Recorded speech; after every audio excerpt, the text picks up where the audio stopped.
Oh my gosh, look what we're gonna make. Everything's buzzing. Hey, Bloomerinos, are you ready? I think we better get buzzing. We're gonna make the cutest door hanger.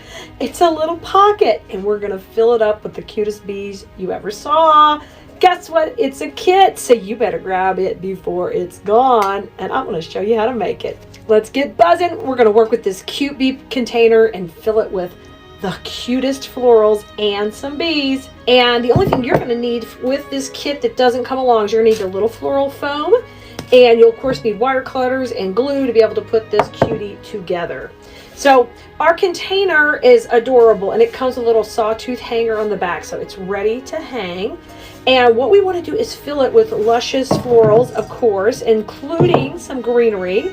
But let me show you what else. We're going to put in a little bit of like honeycomb in there.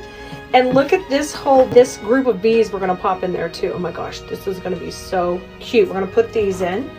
And we've got a couple of greeneries too. So we're going to kind of build this with the same foundations like we would teach in design school. But this is a simple, great beginner project, especially if you've never made anything like this before. So I think you're going to love it. So the first thing we do with all of our projects is we kind of prep the base. And if we haven't met before, I'm Kali, and I teach floral design at KalisDesignSchool.com, and you are watching our bee kit here, and we're going to put it together. Now off to the side I have, because it's not very pretty on camera, but this is my electric skillet with hot glue.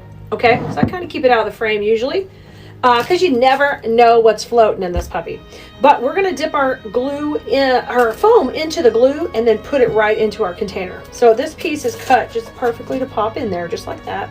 So we're going to do that first. So I need just glue on the back, and the bottom would work fine. So that's what I'm going to do right now. And I just put some new glue in here, so it's a little bit full of glue sticks too. So once you kind of do that, I just scrape it off, and then I'm just going to gently slide this in. Okay, just watch your fingers. I want to push that to the back, and then I've got glue on the bottom too. So that's basically what you need to do to kind of get the base going. If you get a little glue string, just pull that off. So if you see me reach out of the frame a little, I'm going for the glue over here, okay? Now, we always start with greenery generally. It depends on the design. So this is made to hang, so if she falls a little forward, don't worry, she's going to have weight in the back in a second. But if you design her properly, she could probably sit as well. She's got a nice little base. So I love that you have those options with this container. You can do either one. So the first thing we're going to do, get our fern. This is called a fishtail fern, and it is exclusive to Kalis.com. And it comes in two colors, and we're using the green right now. And what I'm doing is I'm pushing some of these where they're shorter and some that are longer. And now I'm going to trim them off right here so we can have some long ones and some short ones. And you'll need a variety as you start to put yours together. But what you do when you're creating your base and you are setting your perimeter of your design is you've got to go ahead and get some good spacing in, right? So we're going to start with our height. So you can go as high as you want. You pick the height, and once you start with that, that's your highest point, and you work down from there. So my next pieces need to be a little shorter as we work towards the middle. It makes it just so easy as you start to put it together. Look!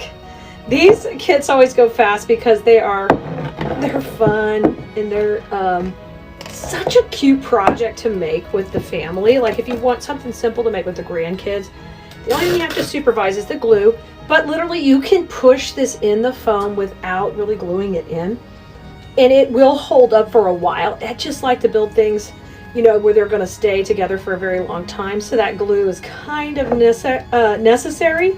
But you don't have to do that. If you want to do it with kiddos, you can eliminate the glue part and just push it into the foam. And you could glue the foam into the container previously, so you don't have to worry about it. So you can see, I've done a great job of setting my background scene with the greenery. All right. Now, I've got a little bit of that greenery left, and I've got my boxwood. We're going to use that too. I don't need that yet. Now, when you get these are going to have really long stems on them. I took them off already to kind of get it where I could get it in the video here. But when you use the bees, they can just tear off the main stem like this. You don't even have to cut at first, okay? And then we're going to try to trim them up. So we have one on a really long stem, and then we have a couple that have little bits of 3.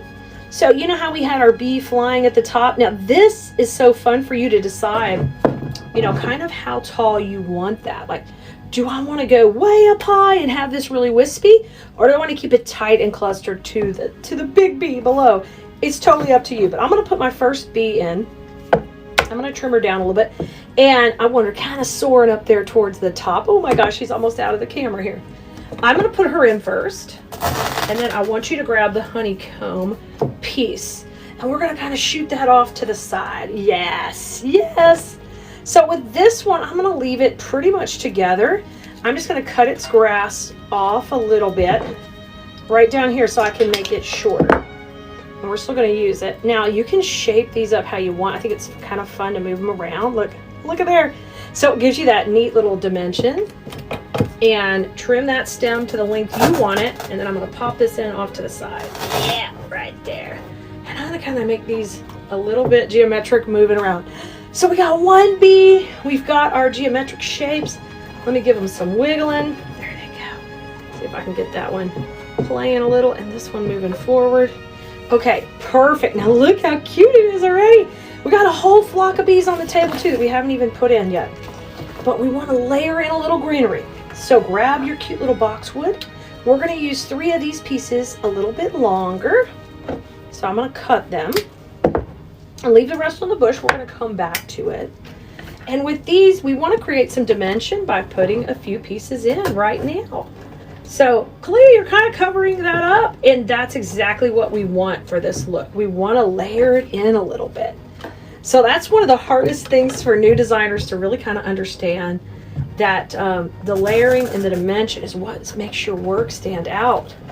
So see there, I just moved that in front of the boxwood. Let's put a little more here on the left. Oh, it's so cute. Cute, cute, cute. And even cute things, you're still working with the principles of design like we teach in design school, so that your work, even when it's simple, it's detailed and it really has this nice clean line. And I think you'll be shocked when you start to kind of pay attention and not just shove things in, not just cram more in, but think about where it's going. Plus, you're going to save money too when you grab a kit like this. You're only going to get what you need. You'll have no leftover to figure out where you're using later. It's a great way to start off. Or if you find yourself in a kind of a creative lull, when you grab a kit from a creator, it really helps you complete that process, right?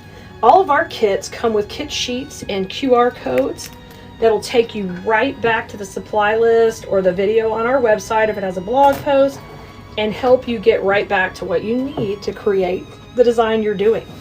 Okay, we're just about halfway through. Look at this great shape. Isn't it adorable? It's turning out so stinking cute. The green, like the way this bee lays over all the green, oh, it's adorable. All right, now it's time for some of our big juicy bees. I mean, these are like the hippo in Madagascar bees, right? I like them big. I love that. Now, their little wings are wired. So when you come in here, these are super premium bees. This is wired. So when you buy stuff from Cleese.com, there's a lot of detail in it, and utilize that to your benefit. With the curls, you can take and make them smaller or stretch them out if you need to lengthen them. So you can do whatever you need to give them that whimsical look. Now these are going to go on the left side, so I'm going to trim this down a little shorter. And then I think I'm even going to cut the top bee off right now, and we're going to put her in separately. So I kind of separated them out. Let's start off with these two guys together. Like, they're BFFs. They are buzzing together. I couldn't help it, guys. The bee jokes are rampant. I was writing a bee email today, and I mean, we had it loaded with bee jokes. So there'll be more bee jokes and more emails. Now let's put some bees over on the other side. So I'll trim off the main stem as well. And make sure we get in there. Look, I didn't mess with his wings earlier. I gotta do that. See, I'm getting their little wings moving. And I don't want them to be identical, so I'm going to have him kind of leaning back and him all moving around in his stage of flight. Now, popping him in the glue too. And we're just putting them into the right here. Oh, ha, ha, ha. So we kind of got these coming out the other side of the honeycomb. We got bees flying everywhere. I'm going to put the taller bee more to the inside and the little shorter bee to the outside. Oh yeah, now we're talking. And I'm really kind of letting that head be the only thing down here at the bottom, so it really, you can tell this is a bee container. I love that. All right, I got 2 more bees left, but let's go ahead and let's layer in that greenery. We know that's really important in our final design. So I'm going to make these short, because these we're going to use all towards the front here, because I do like his head just sitting on top of that green behind him, to some respect. So I have got my glue pot right here to the side, and we're going to pop in a couple. Let's put one over here to the right. I'm going to kind of bend that over just a little bit. And I like to do that. I like to break the plane to create a little dimension in my design. So when I say break the plane, what we're doing is we're coming over the boundary of the container. Yeah, that's so cute already, because look, it's going over the wings. Oh, y'all, I love to teach you all these tricks, because I know you're going to make so much better pieces, and that means your home is going to be amazing. And then when you're ready to sell your work, oh my gosh, people are going to line up to come shop with you, especially all your friends, family, and neighbors. When they see how pretty your stuff is, they aren't going to be able to resist. They aren't. So this last little piece of boxwood's going right in the front here. See? Okay, that's perfect. And we got a nice background for the little head to lie on. Now, let's put in our last 2 bees. And I think they'll work fine just kind of coming out of the honeycomb. So I'm going to use one a little bit tall. Remember I said you could stretch these out? Now we're going to stretch it out. And he might be a little bit, let's say he's a little bit of crazy flyer. He got one wing going forward. He got the Mickey look. All right, I'm going to put that in here. We're going to go up above in the honeycomb. Pop that right in. These are so fun. I love these detail pieces because you can just play and have a great time creating. Now my last one is going to go front and center, just right up above the head. So this is a little bit long. I'll just take and crunch him in. And I'll take a little bit off his stem. Just using my wire cutters here. Give that a twirl in the glue, and we're going to go right into the middle. Okay, you do want to feel those things crunch into the foam. And if you can, like I said, use hot glue. It'll make it a much more finished piece for the long term. And I don't think that went in all the way. It got caught on this antenna, and then I did not hear the crunch I wanted to hear. Let's put some more glue. Crunch, baby, crunch. It's like Captain, you know, Captain Crunch. Okay. Oh my gosh, how cute.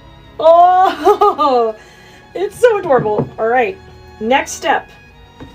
This is our fern, and it's our last 2 pieces. You're going to do a little trick that I love to do. And yep, this is something I teach them in design school too. So when you are ready, you got to come join us in class, because they are getting all the tips, the tricks, the higher level projects, to where they're getting $200, $300, $400 for their really high-end pieces when they sell their wreaths. And I'm a big believer that you can do it too when you're ready. I'm gonna pop this one in. Oh yeah, see that little wispiness coming in there and breaking up that clean line of the boxwood that we put in the front. So we saved those just for that reason, to be able to add that little last touch. Isn't this the cutest? Oh my gosh, Blue Merinos, I can't wait to see your bee wall pockets you make just like this. This has been a blast, and I will see you next time.